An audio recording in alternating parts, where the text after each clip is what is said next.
Episode की शुरुआत होती है हंटर एसोसिएशन के बाहर से, जहां पर बहुत सारे न्यूज़ रिपोर्टर इकट्ठे हुए होते हैं। तभी वहां पर एंट्री होती है बेक की और चोई की, जो कि अपने अपने गिल्ड के मास्टर्स हैं। बेक और चोई यहां पर जिन्वू के लिए आते हैं, मगर वह यह देख के अचंभित हो जाते हैं कि यहाँ पे इतनी भीड़ क्यों है, यहाँ इतने सारे न्यूज़ रिपोर्टर क्यों हैं। क्योंकि उन्हें यह नहीं पता होता कि वहाँ पे मशहूर एक्टर आने वाला है जिसका नाम है ली मिन सुंग। एक्चुअली उसकी आज रैंक चेक होनी है, हालांकि उसने अपनी रैंक पहले ही चेक करा ली है, जो कि है ए रैंक, पर वह यहाँ दिखावा करने आता है।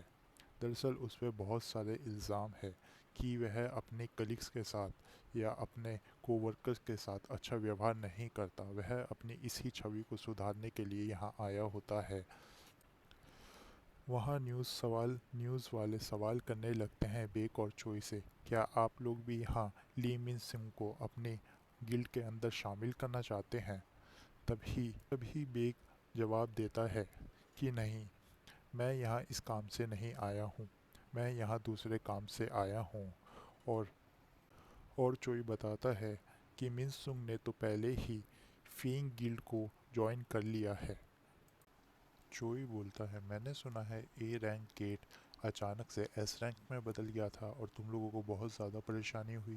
तभी उसका जवाब देता है बेक, बोलता है, हाँ परेशानी तो हुई थी, लेकिन इतनी परेशानी नहीं हुई थी जितनी तुम्हें हुई थी।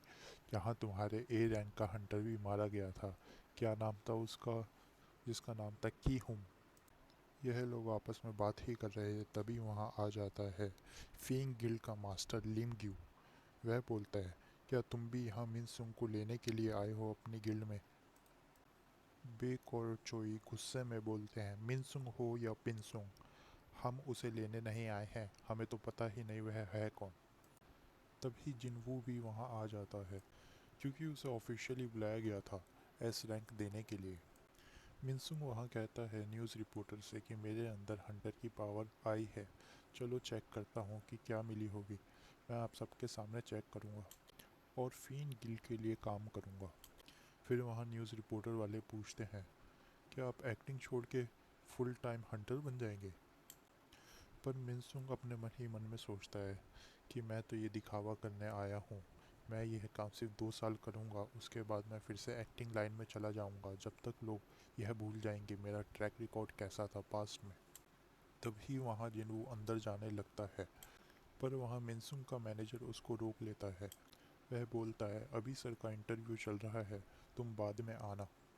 तभी वहाँ अचानक से एसोसिएशन के चेयरमैन बाहर आ जाते हैं, जिनका नाम है गोगन, और बोलते हैं कि जिन्हू मेरा मेहमान है, मैंने इसे यहाँ बुलाया है।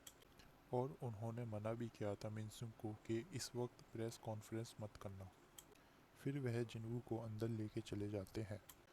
फिर वहाँ मिनसुंग भी अंदर जाने लगता है, मगर जिनचुल उसे गेट पर ही रोक देता है। वह बोलता है कि अभी किसी और की रैंक चेक की जा रही है, तुम्हें थोड़ी देर वेट करना होगा। मिनसुंग बोलता है, क्या तुम्हें पता नहीं मैं कौन हूँ, मैं अपनी पावर से तुम्हें खड़े खड़े नौकरी से निकलवा सकता हूँ। जिनचुल बोलता है, मुझे फ़र्क नहीं पड़ता तुम कौन हो, मगर अच्छा होगा कि तुम अपनी हद में रहो। अंदर जाके जिनवू देखता है बेक और चोई भी उसके लिए खड़े होते हैं, अपना सर झुकाए इज्जत देते हुए।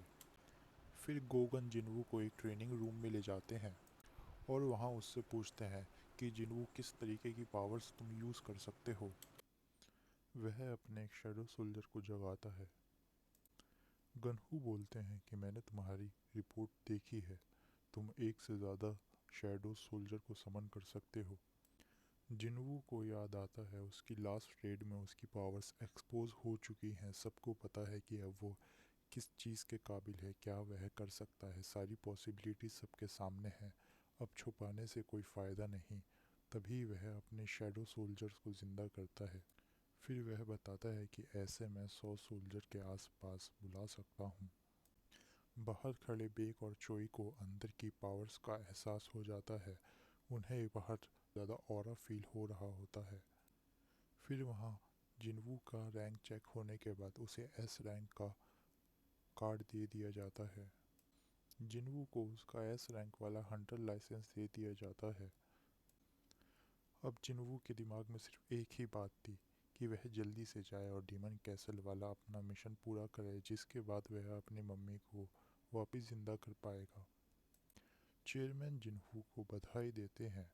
तभी वह जाता है, आगे खड़े होते हैं। बाहर उसे चोई और बेक दिखाई देते हैं। वह उसे रोककर उससे बात करना चाहते थे, मगर वह जल्दी में था। वह कहता है कि मुझे थोड़ा काम है और वह वहाँ से जाने लगता है। वह बाहर जाने लगता है, लेकिन तभी वह उस गेट से एग्जिट कर देता है जहाँ पे बहुत सारे न्यूज़ रिपोर्टर बाहर ही खड़े थे। वह सब लाइव टेलीकास्ट कर रहे होते हैं। तभी सोंगवी जिन्हा को बताती है कि तुम्हारा भाई तो न्यूज़ में आ रहा है कि वह इस देश का 10वां एस रैंक हंटर है। उसके मजदूर भाइयों को भी पता चलता है कि वह एस रैंक का हंटर है। जुनही भी यह न्यूज़ देखकर खुश हो जाती है और जिन्वू के पुराने साथी और शाहीन भी ये न्यूज़ देख लेती है। यह बहुत बड़ी बात थी क्योंकि पिछले 2 साल से कोई एस रैंक का हंटर सामने नहीं आया था। सब लोग मिनसुंग को तो भूल ही गए थे। यहाँ जिन्वू अपने फादर को बताता है कि वह उनकी गिल्ड ज्वाइन नहीं करेगा। जिन्वू ने कहा था कि एक मिशन है जिसे वह पूरा करना चाहता है और इस मिशन को करने के बाद वह और ज़्यादा स्ट्रॉन्ग भी हो जाएगा। इस मिशन के चलते हुए वह कोई गिल्ड ज्वाइन नहीं करेगा, बल्कि वह चाहता था कि जिन्हू उसकी टीम में ज्वाइन करे। इस बात पर जिनसुंग को अपने फादर से डांट पड़ती है। पहले तो तुम बहुत ज़्यादा उतावले थे, अब तुम यह गिल्ड छोड़ के जाना चाहते हो और जिनसुंग के लिए काम करना चाहते हो। जिन्हू कहता है जो भी हो, वह जिन्वू के साथ रहना चाहता है। इधर प्रेस वाले जिन्वू से सवाल जवाब किए जा रहे थे। बेक जिन्वू को कहता है मैं तुम्हें घर छोड़ देता हूँ। तभी जिन्वू वहाँ से एकदम से गायब हो जाता है। उसकी रफ्तार इतनी ज़्यादा होती है कि बेक भी उसकी रफ्तार को देख नहीं पाता और उसकी आंखें फटी की फटी रह जाती हैं। चोई बोलता है यह तो इतनी तेज़ था कि मैं इसे देख भी नहीं पाया। जिन्वू वहाँ से गायब होकर हंटर ऑक्शन में चला जाता है क्योंकि उसे वहाँ से नए गियर चाहिए थे अपनी रेड के लिए। उसे ऐसा गियर चाहिए था जो उसे आग से बचाए। वहाँ पर मैनेजर उसे एक क्लॉक दिखाता है। वह एक कोट की तरह दिखता है जिसे कपड़ों के ऊपर पहना जाता है, लेकिन जब जिन्हू को उसकी कीमत पता चलती है तो उसकी आंखें फटी की फटी रह जाती हैं। फिर वह वहाँ उससे कहता है क्या आप मुझे थोड़ा सस्ता नहीं दिखा सकते, ये तो बहुत ज़्यादा महंगा है। मैनेजर बोलता है हमारे प्राइस फिक्स्ड है, लेकिन यहाँ एक शर्त है। अगर आप यहाँ का ग्लास तोड़ दोगे तो हम आपको प्रोडक्ट फ्री में दे देंगे। यह गिलास मैजिक से बनाए गए हैं इन इन कीमती आर्टिफैक्ट को बचाए रखने के लिए। जिन्वू अपनी पावर इकट्ठी करके गिलास तोड़ने के लिए तैयार ही हो जाता है। तभी मैनेजर बोलता है मैं तो मजाक कर रहा था, अगर आप इस गिलास को तोड़ देंगे तो अलार्म बजने लगेगा और सारे ए रैंक के हंटर्स यहाँ इकट्ठे हो जाएंगे। जिन्वू बोलता है कि मेरे को नाइफ जैसा हथियार चाहिए। जिन्वू के वहाँ से जाने के बाद मैनेजर देखता है कि अरे जिन्वू ने तो कांच को छुआ भी नहीं था, लेकिन उसके ऑरे से ही वहाँ पे कांच में एक दरार आ गई ही थी। यहाँ जिन्वू को एक चाकू पसंद आता है, लेकिन वह बहुत महंगा था। जिन्वू अपने इन्वेंटरी से एक हथियार निकाल के दिखाता है और पूछता है इसकी कीमत क्या होगी। मैनेजर बोलता है इसकी कीमत कम से कम भी 100 मिलियन तो होगी ही, क्योंकि यह बहुत अच्छे तरीके से हैंडक्राफ्ट से बनाया गया है। यह सुन के जिन्वू काफ़ी हैरान हो जाता है। यह चाकू इसे सिस्टम से मिला था, यानी सिस्टम की इन्वेंट्री से इसने खरीदा था। वहाँ के स्टोर में इसे काफ़ी सस्ते में मिला था। इसका मतलब सिस्टम से मिले हुए हथियार असली दुनिया में बेचोगे तो वह बहुत ज़्यादा बड़ी मात्रा में बिकते हैं। फिर उसके दिमाग में ख्याल आता है क्यों ना मैं यह आइटम बेच के इन आर्टिफैक्ट्स को खरीद लूँ, पर वह अपना मन बदल लेता है।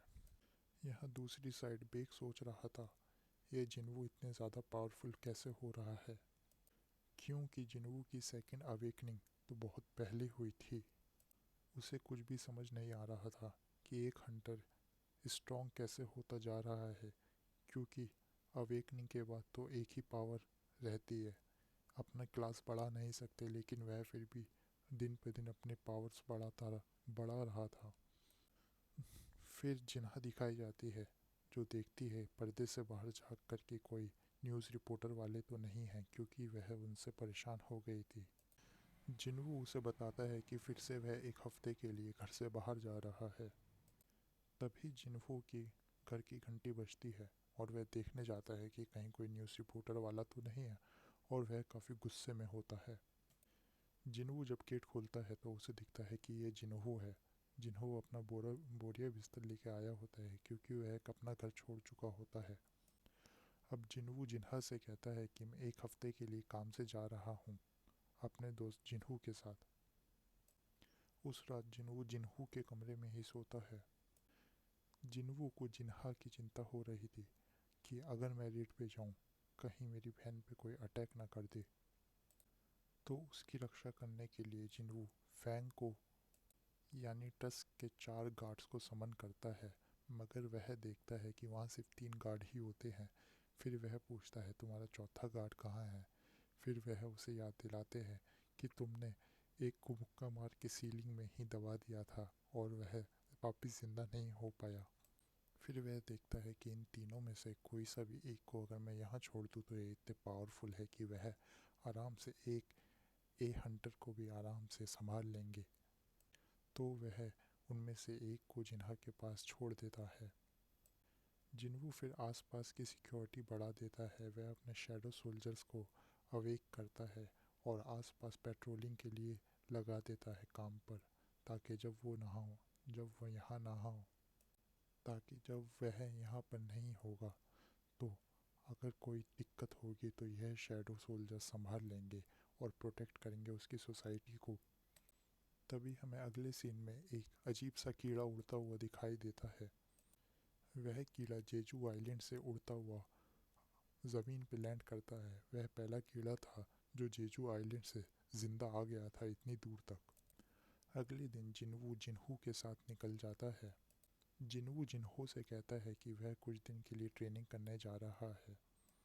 फिर जिन्हू वहाँ से डीमन कैसल में एंटर करता है। एक एम्प्टी बिल्डिंग की तरफ वह उतरता है और उसके अंदर ही शायद वह जाता है। इस बार वह अपने साथ 2 आइटम लाया था, यानी 2 गियर लाया था, जिससे वह हीट से बच सकेगा। तभी उसे एक क्वेस्ट मिलता है कि उसे डीमन मोनार्क बैरन को मारना है और उसकी आत्मा को कलेक्ट करना है। उसकी सोल को एक्सट्रैक्ट करना है। लास्ट टाइम जिन्हू ने 75 फ्लोर पार कर लिए थे। अब वह 76 फ्लोर पे आगे बढ़ता है। दूसरी तरफ दिखाते हैं कि जिन्हू के फादर और मदर बात कर रहे होते हैं। उन्हें अंदाज़ा नहीं था कि जिन्हू घर भी छोड़ के जा सकता है। तभी जिन्हू के फादर को हार्ट अटैक आ जाता है और वह बेहोश होकर गिर जाते हैं।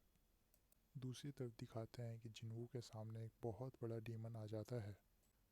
उसे मारने के लिए जिन्हू टस्क को समन करता है और उसे अपना स्पीयर ऑफ अराइस भी दे देता है, जिससे उसकी पावर बढ़ जाती है। टस्क अपने आग वाले जादू से सिर्फ एक ब्लो में ही उस डीमन को धुएं में उड़ा देता है।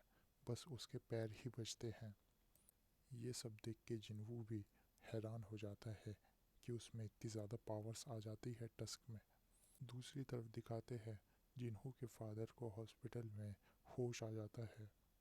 उन्हें एटर्नल स्लम्बर्स नाम की एक बीमारी हो गई होती है। इस बीमारी वाला इंसान एक बार सोता है तो फिर कभी भी जागता नहीं है। डॉक्टर पूछता है कि आपके आसपास कोई हंटर रहता है, क्योंकि कुछ लोगों का शरीर कमज़ोर होता है जो मैजिक पावर को सहन नहीं कर पाता है और उन लोगों को यह बीमारी हो जाती है। म्यून धन बताता है कि मेरा बेटा हंटर है।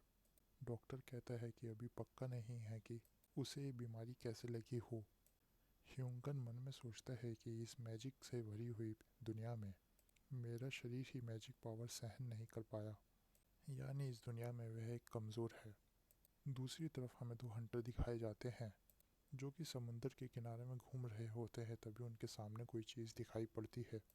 तभी इन लोगों के सामने वह कीड़ा आ जाता है जो कि इस बार एंट की तरह दिखाई दे रहा था। चींटी की तरह दिखाई दे रहा था। ये वही कीड़ा था जो जेजू आइलैंड से उड़ के आया था। यह पहला कीड़ा था जो यहाँ तक पहुँचा। दूसरी तरफ जिन्हों ने अपने सोल्जर्स को 6 टीम में बांट दिया था और सभी को अलग अलग काम पे लगा दिया था। उसने उन सभी को 2 ऑर्डर्स दिए थे। हर टीम का काम करने का अलग अलग तरीका था। जो भी उनके सामने आएगा उसे मार देगी और जैसे ही अगले फ्लोर पे जा सकते होंगे तो मुझे आकर बताओगे। इस तरीके से जिन्वू जल्दी जल्दी आगे बढ़ पाएगा। पिछले 2 दिन के अंदर वह 80वें फ्लोर पर आ गया होता है। तभी अचानक से वह गौर करता है कि उसका माना लेवल एकदम से कम होने लगता है। इसका मतलब कोई था जो कि इतना ताकतवर था जो उसके सोल्जर्स को मार रहा था। तभी उसे 4 नाइट्स दिखाई देते हैं। ये नाइट वही थे जिन्होंने पहले ए टीम पर अटैक किया था, फिर टीम बी पर। यह टैंक वाली टीम पर अटैक करके उसे भी ख़त्म कर देता है। जिन्हों वहीं से पीछे खड़े होकर यह सब देख रहा होता है। तभी एक नाइट उस पर हमला कर देता है, मगर जिन्हों इतना ताकतवर होता है कि वह उन्हें आराम से हरा देता है। इवन आसान भाषा में कहूँ तो आराम से मार देता है। वह तीनों नाइट को मार देता है और उसका लास्ट में बचा एक नाइट जो कि डर चुका होता है, वह उसके सामने खड़ा होता है। जिन्हों एक ईविल स्माइल के साथ उसे मारने ही वाला होता है। मगर यह एपिसोड यहीं पे ख़त्म हो जाता है।